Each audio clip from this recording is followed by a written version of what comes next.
नमस्कार। आज हम फिर से गोता लगा रहे हैं cultivation system stronger with edge की दुनिया में। आज बारी है अध्याय 36 से 40 की। जी हाँ, पिछले कुछ अध्याय काफी दिलचस्प रहे हैं। देखते हैं आगे क्या होता है। बिल्कुल। तो आज हमारे पास जो जानकारी है वो लिंस युआनकोंग के जुनियांग टाउन वाले मिशन पर है। हाँ, और मार्श पाइथन दानव लोगों से उसकी जो भयानक लड़ाइयां हुई। और कुछ ऐसी खोजें भी हुई जो कहानी को एकदम नया मोड़ दे सकती हैं। सही कहा। तो आज का हमारा मकसद है ये समझना कि लिंस युआनकोंग की शक्ति इतनी तेजी से कैसे बढ़ रही है। हाँ, और ये दानव लोग आखिर ये हैं क्या भला और कितने खतरनाक हैं। एग्जॉसिज्म इक्विपमेंट का क्या रोल है, ये क्यों इतना जरूरी है। और वो रहस्यमयी काला क्रिस्टल, उसका भी जिक्र आया था। हाँ, तो चलिए खोलते हैं इन अध्यायों की पढ़ते, देखते हैं क्या निकलता है। जरूर। तो कहानी शुरू होती है लिंस युआनकोंग को मिले एक नए मिशन से। जुनियांग टाउन जाना है और साथ ही उसे मिलता है एक कमाल का हथियार। हाँ, वंडरिंग ड्रैगन एक्सॉर्सिज्म हैंड, एक दस्ताना। सिर्फ दस्ताना नहीं, ये कुछ खास है। बिल्कुल। सुनने में शायद छोटा लगे, पर इसका वजन, अरे बाप रे, करीब 300 जिन। 300 जिन यानी लगभग 150 किलो। हाँ, इसे उठाने और पहनने में ही अच्छी खासी ताकत चाहिए होगी। यकीनन ये कोई आम चीज नहीं है। और जब लिंस युआनकोंग इसमें अपना क्यू ब्लड डालता है तब तो कमाल ही हो जाता है।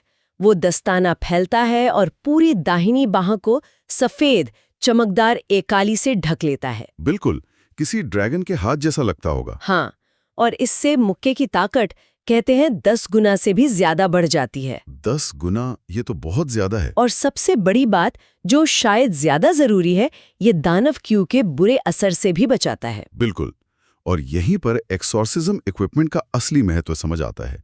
ये सिर्फ हमला करने का जरिया नहीं है, ये एक तरह का पर्सनल डिफेंस सिस्टम है दानव क्यू के खिलाफ। अच्छा, देखिए, लीज याओलान जैसी टॉप क्लास की कल्टीवेटर भी इसे देखकर दंग रह जाती है। वो तो खुद भी बहुत टैलेंटेड है। हाँ, और उसका कहना है कि ऐसा कवच बनाना बहुत ही मुश्किल काम है, बहुत रेयर। और कीमत? वो कहती है एक डीमन पर्ल जितनी हो सकती है। एक डेमन पर्ल? वो तो बहुत कीमती होते हैं। हाँ, सोचिए, ग्रेट मार्श प्रीफेक्चर सिटी जैसे बड़े शहर में भी ये चीजें आसानी से नहीं मिलती। स्टीवर्ड मा जियांग ने तो मजाक में कहा था कि उसने जुए में जीता है। हाँ, वो तो मजाक था। लीज याओलान को भी शक था कि उसके परिवार की कई पीढ़ियों की जमा पूंजी से खरीदा गया होगा। इससे अंदाजा लगता है कि इस दुनिया में ये एक्सॉर्सिज्म इक्विपमेंट कितना ज्यादा रेयर और कीमती है। बिल्कुल, ये आम हथियार नहीं है। और जाहिर है इस नए हथियार से लिंस युआनकोंग का आत्मविश्वास, वो तो देखने लायक था। उसे लगा होगा अब वो कुछ भी कर सकता है। हाँ, उसे पूरा यकीन था कि वो मिशन में कामयाब होगा। लीज याओलान को थोड़ी चिंता हुई। स्वाभाविक है, मिशन खतरनाक था। हाँ, पर लिन उसे साथ ले जाने से मना कर देता है, कहता है कि वो संभाल लेगा। तो लीज याओलान क्या करती है? वो चुपके से उसके पीछे जाने का फैसला करती है, नजर रखने के लिए। अच्छा, टिपिकल लीज याओलान। फिर हम देखते हैं काओवेन हॉर्स स्ट्रीट चौकी पर सीन। लिंस युआनकोंग अपने 40 से ज्यादा शिष्यों को इकट्ठा करता है। टीम तैयार हो रही है। वो यूं जैसे जो पुराने अनुभवी शिष्य हैं वो थोड़े घबराए हुए लगते हैं। माहौल थोड़ा टेंस है। समझ आता है, दानव लोगों से लड़ने जाना कोई मजाक नहीं। लेकिन लिंस युआनकोंग, वो तो पूरे जोश में है। कहता है हम शानदार जीत हासिल करेंगे। अरे वाह। हाँ, कहता है कि वो मार्श पाइथन लोगों का सफाया कर देगा पूरी तरह से। इतना आत्मविश्वास, जबरदस्त। ज्यादातर शिष्यों को तो यकीन नहीं होता। उन्हें लगता है ये शायद ज्यादा बोल रहा है। हाँ, थोड़ा मुश्किल तो लगता है। पर यांग माउंटेन जैसे कुछ लोग हैं जो उसकी हिम्मत देखकर प्रभावित होते हैं। उन्हें लगता है कि शायद इसमें कुछ बात है। ये दिलचस्प है ना। एक तरफ लिन का शायद थोड़ा ओवर कॉन्फिडेंस और दूसरी तरफ अनुभवी लोगों का शक। हाँ, ये दिखाता है कि जब खतरा सामने हो तो लीडर का हौसला, उसका एटीट्यूड कितना मायने रखता है, भले ही वो थोड़ा बड़ा चढ़ाकर ही क्यों ना बोल रहा हो। सही बात है। यांग माउंटेन का रिएक्शन यही दिखाता है।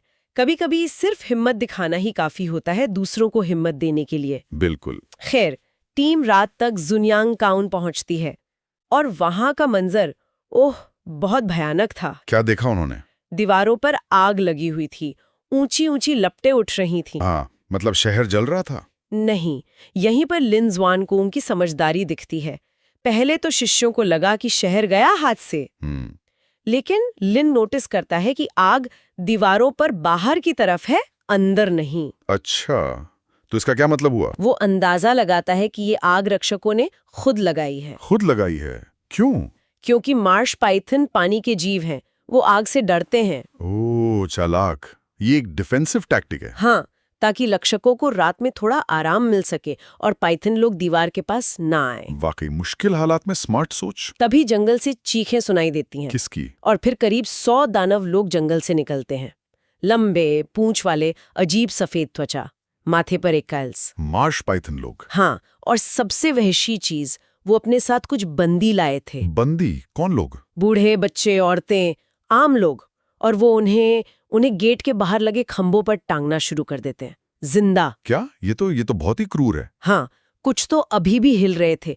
बेहद डरावना और गुस्सा दिलाने वाला नजारा था। ये कैसी रणनीति है रक्षकों को बाहर निकालने के लिए? शायद बंदियों को तड़पा कर उन्हें मजबूर करना कि वो बाहर आकर लड़ें। यही हमें पता चलता है कि ये दानव लोग शायद पूरी तरह दानव नहीं हैं। मतलब? दीवार से एक रक्षक, जिसका नाम हान लू है, वो चिल्लाता है गुस्से में।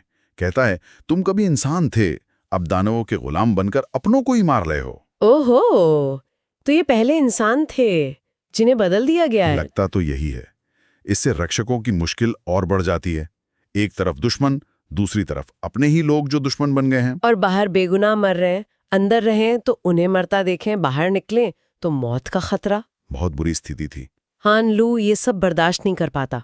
क्या करता है वो? वो गुस्से में दीवार से कूद जाता है, अकेले ही। अकेले? हाँ 100 दानवों के खिलाफ? हाँ, वो एक शक्तिशाली योद्धा है, प्रारंभिक चरण, द्वितीय परत का, और बिजली की तकनीकों में माहिर। बिजली की तकनीक? वाह। उसीभा सबसे बड़े दिखने वाले दानव लीडर से भिड़ जाता है, अपनी बिजली वाली तलवार से उसे पीछे धकेलता है, और फिर एक मौका देखकर तलवार सीधे लीडर के सीने में उतार देता है, दिल के पार। अरे वाह, मार दिया लीडर को अकेले? ऐसा ही लगा था सबको, जीत गया हान लू। लेकिन यहाँ एक ट्विस्ट है ना? बिल्कुल। यही दानव लीडर की चालाकी सामने आती है। वो मरने का नाटक करता है। नाटक?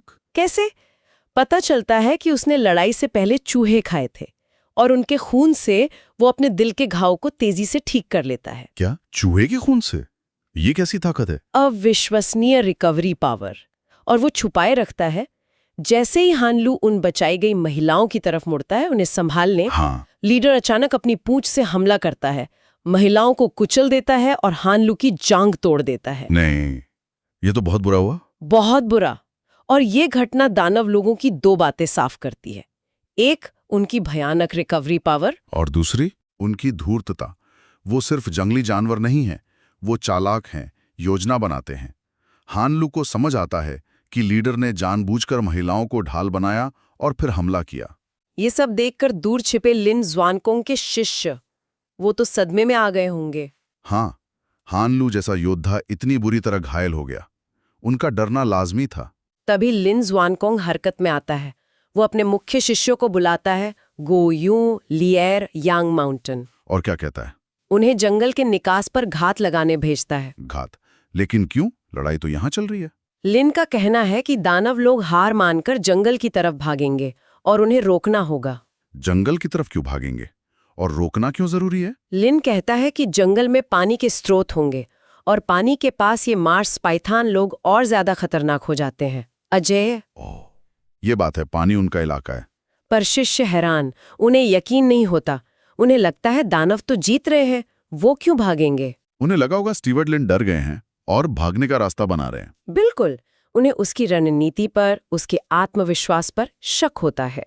पर लिन का आदेश सख्त था, उन्हें जाना पड़ा। यही लिन ज़्वांगों की सोच और बाकियों की सोच का फर्क साफ नजर आता है ना? हाँ बिल्कुल। जहां बाकी लोग सिर्फ सामने जो हो रहा है उसे देख रहे हैं, लिन पूरी पिक्चर देख रहा है, वो आगे की चाल सोच रहा है। शायद उसका अनुभव या पता नहीं, कोई और वजह। हाँ, या शायद उसे कुछ ऐसा पता है जो दूसरों को नहीं पता। खैर, शिष्य चले जाते हैं घात लगाने। और उनके जाने के बाद लिन ज़्वानकोंग खुद मैदान में उतरता है। असली एक्शन शुरू होगा। दानव लीडर टूटी टांग वाले हान लू का मजाक उड़ा रहा था।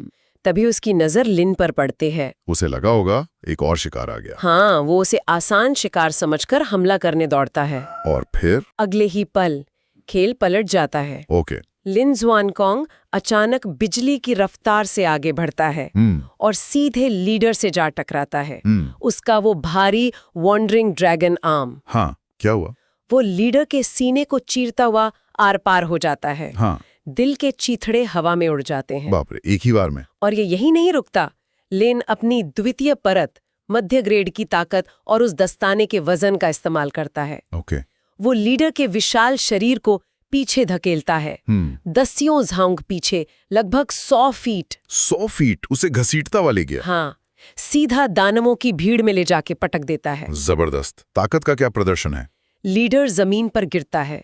उसे अपनी रिकवरी पावर पर भरोसा है। वो ठीक होने की कोशिश करता है। उसका दिल फिर से जुड़ने लगता है? हाँ, लेकिन जैसे ही वो जुड़ना शुरू होता है, लिन ज़ुआनकोंग अपना हाथ खींचता है और पूरी ताकत से एक जोरदार मुक्का उसके सिर पर मारता है। वाह, सिर पर? हाँ, और धमाका इतना जबरदस्त होता है कि जमीन कांप जाती है। जमीन कांप गई? हाँ, एक गड्ढा बन जाता है, जमीन में दरारें फैल जाती हैं, आसपास खड़े दानव तक लड़खड़ा जाते हैं। और लीडर का क्या हुआ? लीडर का सिर और आधा शरीर गायब, पूरी तरह नष्ट। ओह, मतलब रिकवरी का कोई चांस ही नहीं छोड़ा? बिल्कुल नहीं। ये सिर्फ ताकत नहीं थी, ये रणनीति थी। उसने उनकी सबसे बड़ी ताकत, उनकी रिकवरी पावर को ही बेकार कर दिया। सही। ये देखकर बाकी दानव, उनकी तो रूह कांप गई होगी। हाँ, और तभी लिन नोटिस करता है उस मरे हुए लीडर के शरीर के पास एक अजीब सा काला क्रिस्टल बन रहा है। काला क्रिस्टल?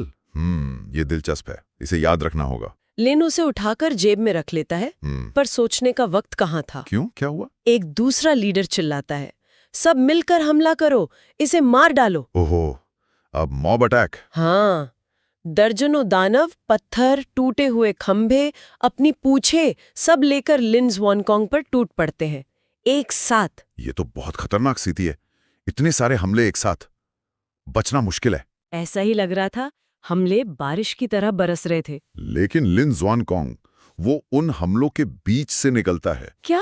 कैसे? उसके मध्य ग्रेड द्वितीय परत के क्यूई ब्लड ने उसके शरीर को इतना मजबूत बना दिया था कि वो हमले मतलब उसे चोट नहीं पहुंचा पा रहे थे। चोट नहीं पहुंचा पा रहे थे, सिर्फ धमाके हो रहे थे। हाँ, जैसे लोहे पर पत्थर मार रहे हों।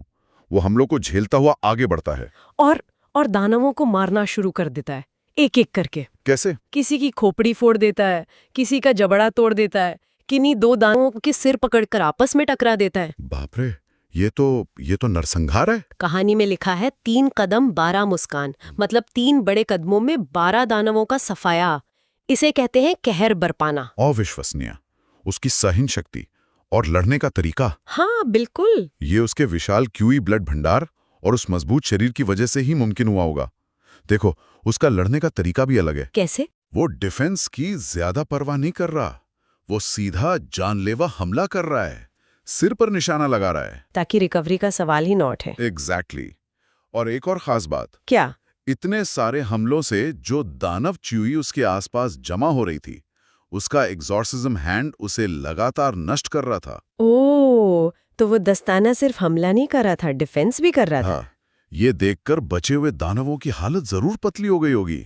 उन्हें समझ आ गया होगा कि ये कोई आम इंसान नहीं है, ये तो कोई दैत्य है। हाँ, दूसरा जो लीडर था वो अब थोड़ा डर गया, संभलकर दूर से अपनी पूंछ पर हमला करता है। चालाक बनने की कोशिश। लेकिन लिन ज़ुआनकोंग उसकी पूंछ पकड़ लेता है। पूंछ पकड़ ली? हाँ, और उससे खींचने लगता है अपनी तरफ। जबरदस्त। लीडर पूरी ताकत लगाता है छोड़ने के लिए। उसके साथी भी लिन पर हमला करते हैं, पत्थर फेंकते हैं, पर लिन पर कोई असर? कोई असर नहीं। दानवों को लगता है कि वो लोहे से भी ज्यादा ठोस है।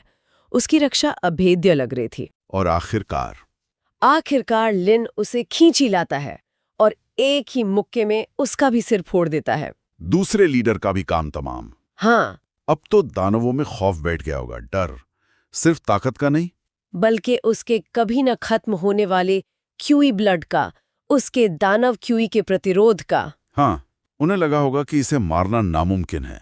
लड़ाई का पासा पूरी तरह पलट चुका था। ये सब देखकर हान लू और उसके जो घायल साथी थे, उनमें भी जोश आ जाता है। हौसला बढ़ गया होगा उनका। हाँ, वो भी लड़ने लगते हैं। दानव अब पूरी तरह टूट चुके थे। तो उन्होंने क्या किया? बचे हुए 2 लीडर थे और करीब 50 दानव। वो सब जंगल की तरफ भागने लगते हैं, पानी के स्रोतों की तलाश में, जैसा लिन ने सोचा था। हाँ, पानी में उन्हें एडवांटेज मिलता। हान लू चेतावनी देता है, कहता है पीछा मत करो, जंगल में पानी के पास वो अजेय हो जाते हैं। लेकिन लिन ज़ुआंगकोंग कहाँ मानने वाला था? उसके लिए वो भागते हुए दानव क्या थे? वो थे भागते हुए चांदी के सिक्के, सिल्वर युएन बाओ। हाँ, सही है। उसके लिए वो स्केल्स थे। हाँ, वो तुरंत पीछा करता है। और घात का क्या हुआ, जो शिष्य भेजे थे?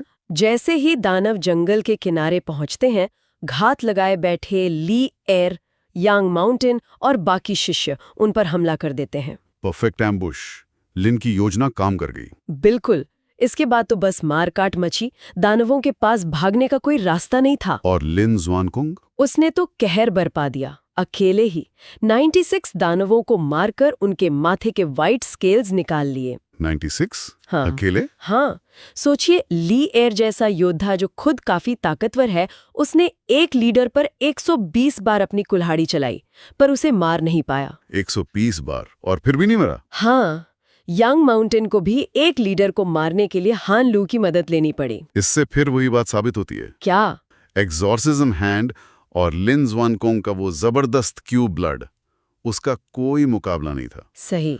और ये वाइट स्केल्स, ये सिर्फ गिनती के लिए नहीं है, ये बहुत कीमती चीज हैं। हाँ, आपने बताया था एक्सॉर्सिज्म इक्विपमेंट बनाने में काम आते हैं। बिल्कुल।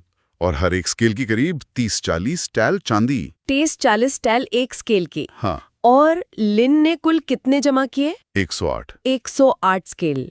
ये तो हजारों टैल चांदी का माल हो गया। हाँ, उसके हिसाब से उसे दस्ताने बनाने के लिए करीब 200 स्केल चाहिए थे, और उसने एक ही रात में आधे से ज्यादा 108 स्केल जमा कर लिए। ये बहुत बड़ी कामयाबी थी। वाकई में जुनयांग टाउन में रात भर जश्न चला। होना ही था, शहर बच गया था। यांग माउंटेन तो अब लिन ज़ुआंगकोंग का पक्का फैन बन चुका था, उसकी तारीफें करते नहीं थक रहा था। बाकी शिष्यों का क्या रिएक्शन था? वो भी अब उसे इज्जत और थोड़ी हैरत से देख रहे थे। उनका शक अब तारीफ में बदल गया था। उसने अपनी काबिलियत साबित कर दी थी। लिन मन ही मन सोच रहा था कि ये तो कुछ भी नहीं है, उसने तो अपने असली तुरुप के पत्ते इस्तेमाल ही नहीं किए। असली तुरुप के पत्ते? क्या मतलब? वो फ्लाइंग स्टोन, स्टील बॉल्स और डायमंड पर्ल्स, वो तो उसने इस्तेमाल ही नहीं किए थे। ओ हाँ, वो चीजें भी तो थी उसके पास। जश्न के दौरान हान लू अपना एहसान चुकाने के लिए 3 खूबसूरत लड़कियां लिन के पास भेजता है, तोहफे के तौर पर। ओह, अच्छा। और लिन ने क्या किया? उसने मना कर दिया, कहा कि उसे इनकी जरूरत नहीं। दिलचस्प। और इससे भी ज्यादा दिलचस्प बात यह है कि वो मन ही मन उनकी तुलना ली जियाओलान से करता है और उन्हें ली जियाओलान के मुकाबले कमतर पाता है। ओह, तो ये बात है। हाँ। ये उसके किरदार के बारे में कुछ बताता है ना? उसे दिखावे या ऐशो आराम से ज्यादा असली फायदों में दिलचस्पी है, जैसे वो स्केल्स या इनाम। हाँ, वो काफी प्रैक्टिकल लगता है। और ली जियाओलान, लगता है वो उसके जहन में खास जगह बना रही है, अनजाने में ही सही। शायद। खैर, रात काफी हो चुकी थी। लिन अपने कमरे में था, तभी क्या? अचानक ली जियाओलान प्रकट होती है कमरे में। अरे, वो तो पीछे आई थी ना? हाँ। लिन हैरान रह गया, उसे पता ही नहीं चला वो कब आई। वो तो शैडो आर्ट जानती है।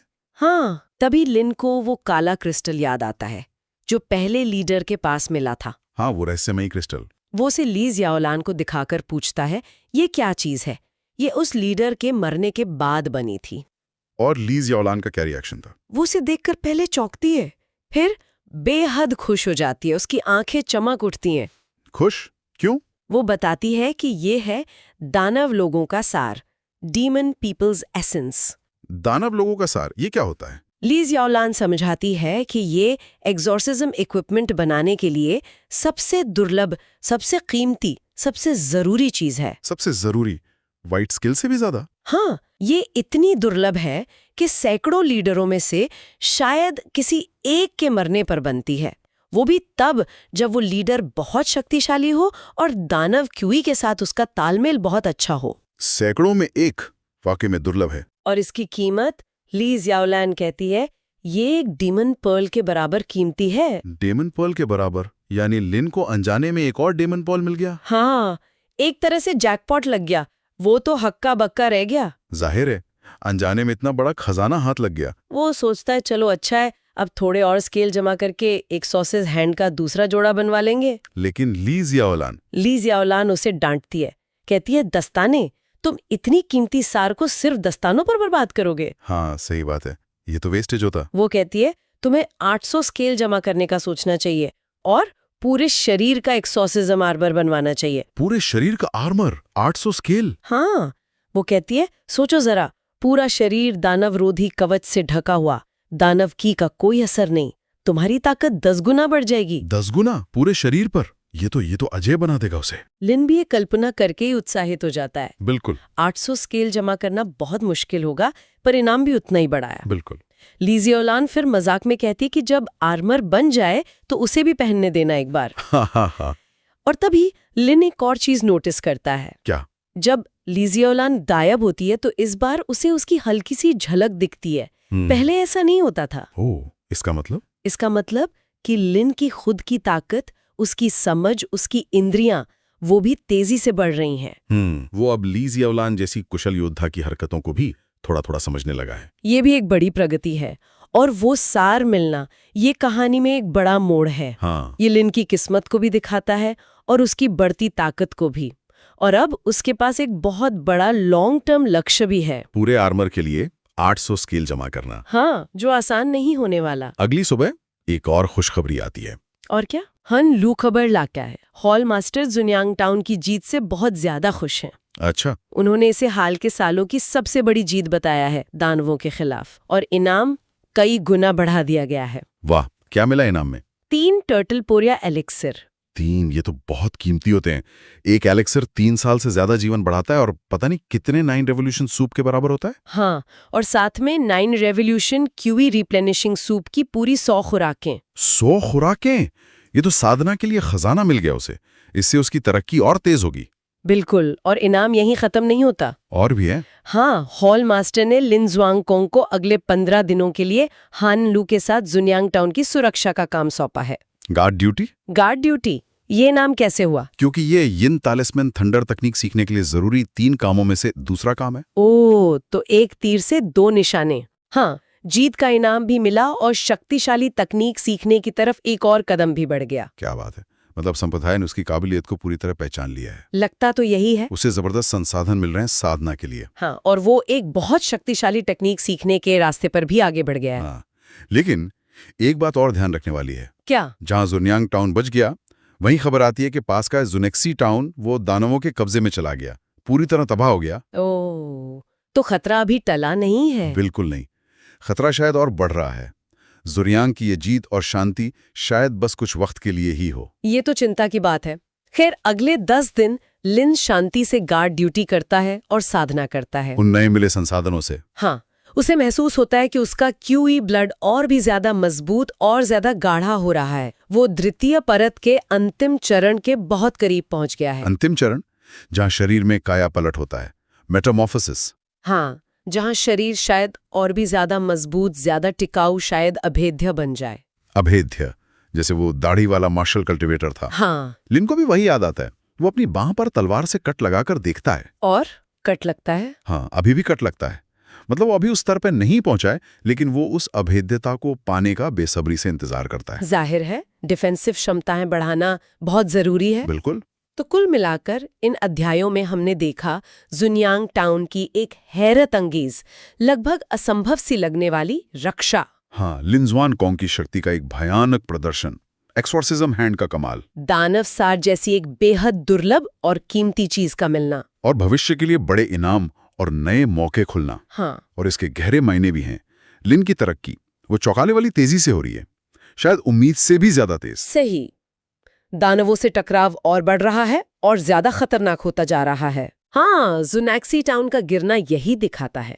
सार और स्केल जैसी चीजों का महत्व अब साफ हो गया है कि आगे बढ़ने के लिए ये कितने जरूरी हैं। और भविष्य की संभावनाएं, जैसे वो पूरा एक्सॉर्सिज्म आर्मर और यिन तालिस्मैन थंडर तकनीक, ये बड़े लक्ष्य हैं।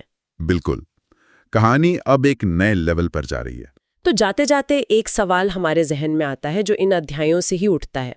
लिन जुआनकोंग की ताकत और किस्मत दोनों ही उसे बहुत आगे ले जा रही हैं, पर क्या दानम सार जैसी इतनी दुर्लभ चीज का मिलना, क्या ये सिर्फ किस्मत है या ये किसी बड़े भाग्य, किसी बड़ी भूमिका का संकेत है जो आगे उसका इंतजार कर रही है? ये सोचने वाली बात है। और दूसरी बात, क्या जुनियांग टाउन की ये जीत और शांति, क्या ये सिर्फ एक छोटी सी राहत है, एक अस्थायी ठहराव, जबकि चारों तरफ तबाही और खतरा मंडरा रहा है? ये सवाल वाकई हमें सोचने पर मजबूर करते हैं कि आगे क्या होगा। बिल्कुल, और इसी सवाल के साथ आज की ये पड़ताल यहीं खत्म करते हैं। अगली बार फिर मिलेंगे और देखेंगे कि लुन ज़ुआनकोंग की कहानी आगे क्या मोड़ लेती है।